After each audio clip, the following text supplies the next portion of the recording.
Making Breakfast by Brian Palm. Every morning when I wake up, I have to eat before I go to school. If I don't, I'll fall asleep, the day kind of drags. I just don't feel like myself. So what I'm going to do today is show you how I make breakfast at home. The name of this activity is making breakfast. The area of occupation is instrumental activities of daily living. Activities that are oriented towards interacting with the environment, that are often complex, general, optional in nature, and may be delegated to another.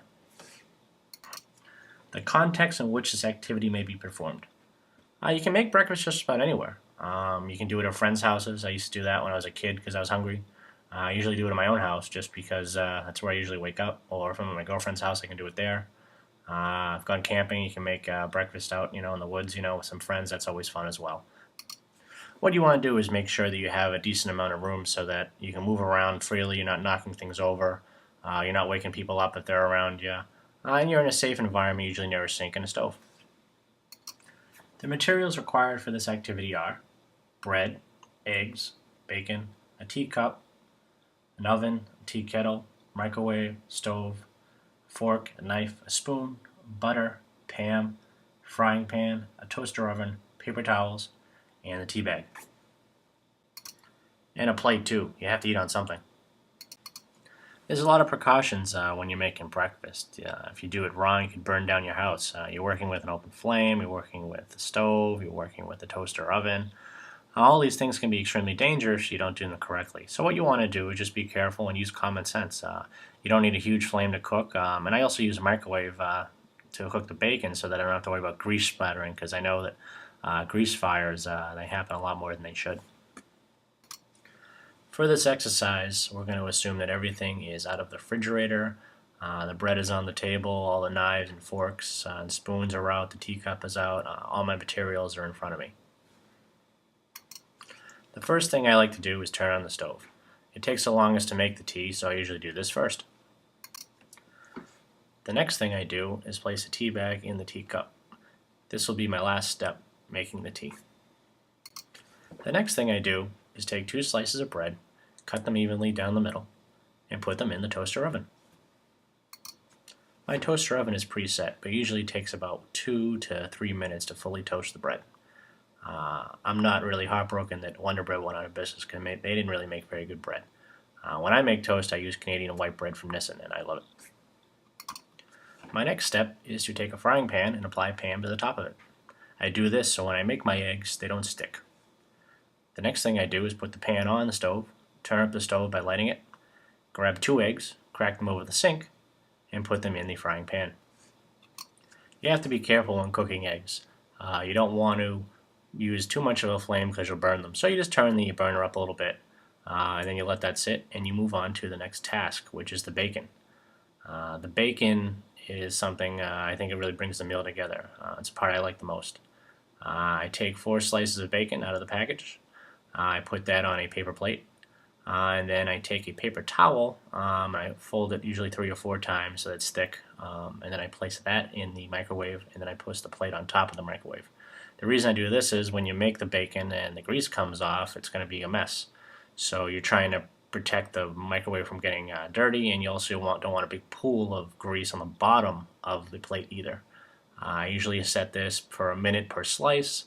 Today I'm going to have 4 slices of bacon, so I'm going to put it in for 4 minutes.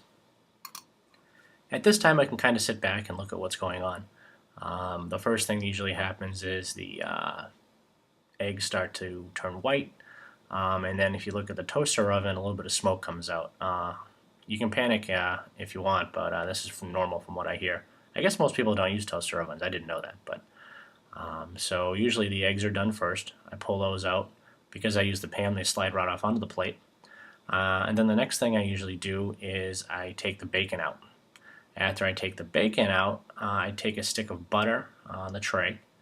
I put it into the microwave and I nuke it for about 10 seconds.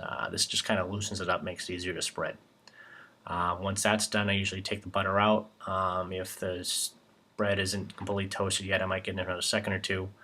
And when that pops out, then I butter the bread. As I said earlier, the Wonder Bread really didn't take too well. The Canadian white works a lot better. You can actually spread it and kind of, sometimes if you have hard butter, You can put a little force into it and the bread won't separate even though it's toasted. When you toast bread, it makes it a lot more brittle. So then I put the butter on my bread. So I have my bacon, I have my toast, and I have my eggs, and next I hear the tea kettle make a noise, and I know it's time to take the kettle off. The first thing I want to do is turn the burner off. Then I take the tea kettle, and I have the teapot already set up with the tea bag in it. I grab the tea bag so the string doesn't fall in, which happens a lot if you're not careful, and I pour the water from the tea kettle right into the teapot. The next step is optional. It's something that I do after I soak the tea bag for a little bit. I throw it out in the trash. And then what I like to do is I usually put an ice cube in there. I do this because often when I make breakfast, I'm in a hurry because I have to get to school or I have to get to work or I have to go somewhere. And then I just add a little bit of milk. I don't like too much milk in it. And then I'm all set. When you're done, you have a plate in front of you on the kitchen table with your tea all ready to go. Some people add sugar to it, some people don't. I know my girlfriend puts honey in her tea. I really don't like how that tastes. I usually just put 2 cups of sugar, well not cups, but 2 spoonfuls of sugar in there. I stir it up. Sometimes I use a spoon. Sometimes if I don't feel like washing an extra spoon, I'll use the fork. I'll just turn it sideways and I'll use that. And then I'm ready to eat. This whole process usually takes me about 5 minutes. It's something that I do every day, and I know that variety of people don't go to the extreme that I do. And I also know that people have limitations or disabilities that will prevent them from doing the exact steps I did. So that's what I'm going to take a look at next. I know when I was younger and I wanted to eat, I could just walk down the street and go to McDonald's and have some hotcakes. It's a real easy way to grab breakfast, or you can go to Dunkin' Donuts or whatnot. Another thing you can do, if you're not able to cook because either unable or you're too young, you can make cereal. Cereal is basically marketed towards kids. There's plenty of options. Another way to grade down the activity would be to just make things simpler. Let's say you don't want bacon. Let's say you just want to make some tea and some crackers. Eating breakfast is the most important thing you can do in the morning, but you don't have to go crazy like I did. You can simplify steps. You can take steps out. You can make cereal, or you can go get it on your own, like it's just as well. Often when you work with people with disabilities, you don't think about grading something up. But if you like to grade something up, like this activity, I just need to make it more challenging. The goal is to increase the activity demands of the activity. I've done that sometimes. I've made strawberry banana pancakes, or I've made muffins, or I use like raisin toast, and then I drizzle some cinnamon on it. I grew up watching cooking shows before they were cool. I used to watch Julia Child, and I love to eat. I love to cook. So doing new and adventurous things, especially when it comes to cooking, is something I like to do. Sometimes maybe I'll have cereal as well. That's what I'm doing. But these are all different ways where you can make the activity a little more demanding for the individual.